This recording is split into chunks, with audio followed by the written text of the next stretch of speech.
이스라엘이 가나안 남쪽 정벌을 마치고 이제 북쪽 연합군과 함께 싸우고 있는 장면입니다. 여호수아 11장에서 하나님이 주신 명령은 이 메론 물가에 함께 진쳤던 모두 모인 사람들의 모습에 두려워하지 말라라는 것이었습니다.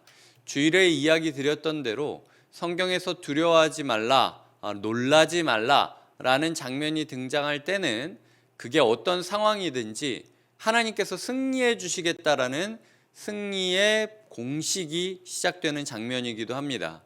우리의 두려움이 하나님의 승리의 시작이다라고도 볼 수 있다라는 것이죠. 그렇기 때문에 두려움의 순간이 닥쳤을 때 두려움을 두려움 그 자체로 인식하느냐, 아니면 승리의 시작점으로 인식하고 은혜를 구하며 엎드리느냐라는 차이가 우리에게 분기점이 될 수도 있음을 기억하며, 우리를 두려워하지 말라라고 말씀하시는 하나님 앞에 하나님, 제가 어떻게 해도 두렵습니다. 하지만 하나님이 말씀하셨으니 이길 줄 믿습니다 라고 굴복하며 순종하는 것이 필요하다라는 것이 오늘 첫 번째 교훈이고요. 두 번째로는 내일 이맘때에 몰살시키리니 라고 이야기하고 있습니다. 큰 문제일수록 한 번의 돌파구를 찾을 수 있다라는 뜻이기도 해요. 큰 문제 앞에 우리가 주눅들어 있기보다는 이것만 넘기면 자잘한 문제는 이제 다 이길 수 있겠지, 이것만 넘기면 이제 이쪽 지방은 끝이 나겠지, 가족과의 문제가 있습니까? 직장과의 문제가 있습니까? 너무 큰 문제 때문에 넘어가지 못하고 있습니까? 이것만 넘으면 그 다음부터는 되겠지라는 희망을 가지며 전력 질주하는 것이 필요하다라는 것이죠.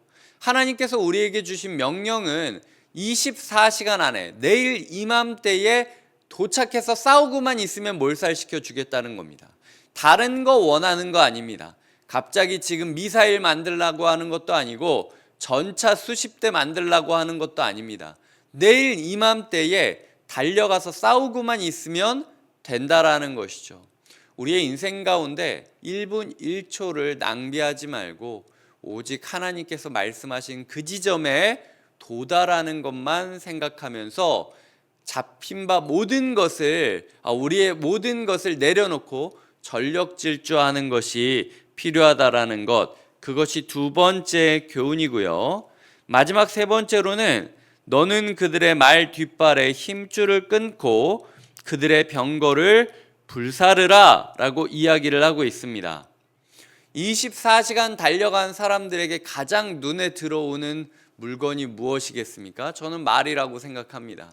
24시간 달려간 사람들에게 눈에 들어오는 것이 무엇이겠습니까? 저는 병거라고 생각합니다. 그들이 어떤 부분에 있어서 취약할지 하나님께서는 확실히 알고 계셨고 분명히 말씀하고 계시는 것이죠.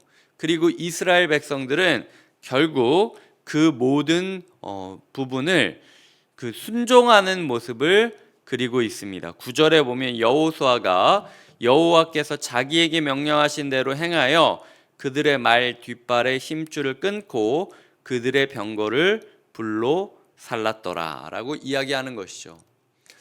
인생 가운데 시간이 중요하고 빨리 달리는 전력 질주가 중요하지만 한편으로는 효율의 함정을 우리가 벗어나야 됩니다.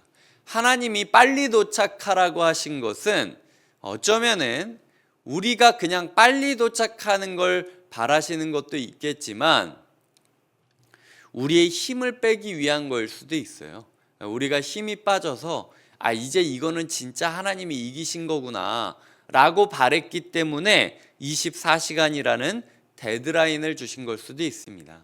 교회가 자꾸 효율 이야기하면서 본질은 내려놓고 빨리 달릴 수 있는 말을 찾는다든지 아니면은 장비를 더 싣고 갈 수 있는 병거를 찾는다든지 이런 부분에 있어서 효율만 얘기하고 힘 빼기를 하지 않는다라면 그 교회는 교회로서의 기능, 본질을 잃어버린 교회가 될 것입니다.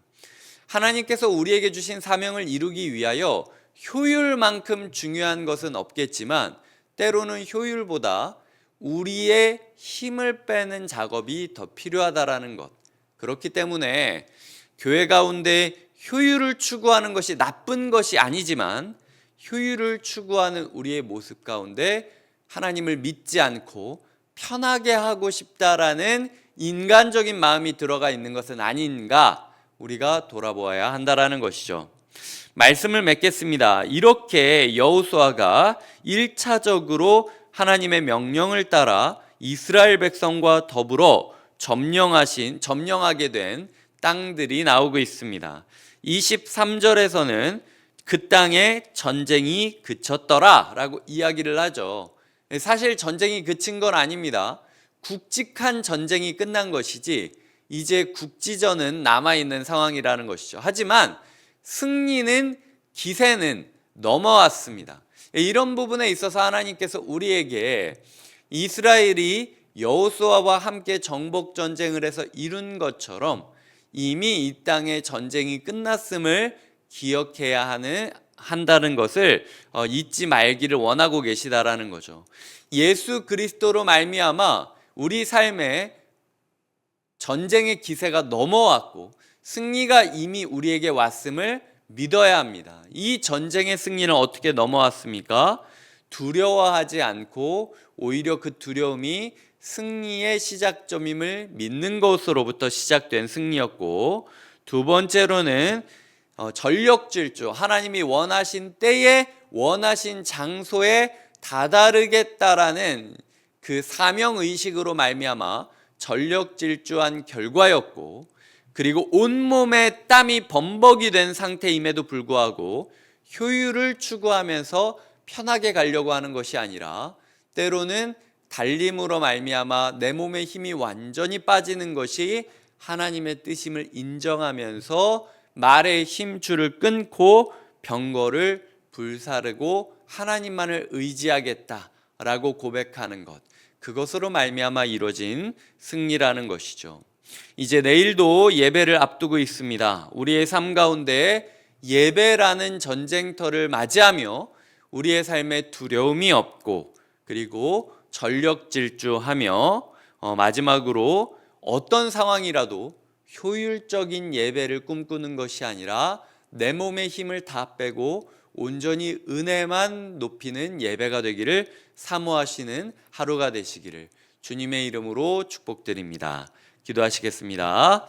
하나님 아버지, 북부 연합군이 이스라엘을 기다리고 있을 때 수많은 연합군들, 모래와 같이 보이던 그 연합군들의 규모에 기죽지 말고 두려워하지 말라고 하시는 하나님의 명령에 귀 기울이게 하여 주시옵소서.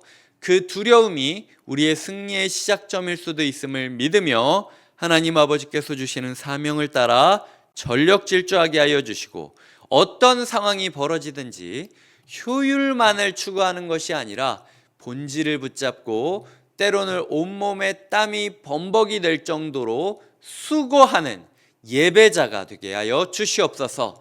우리의 예배와 그리고 우리의 삶의 예배가 반드시 승리할 수 있음을 믿게 하여 주시옵소서. 예수님의 이름으로 기도드립니다. 아멘.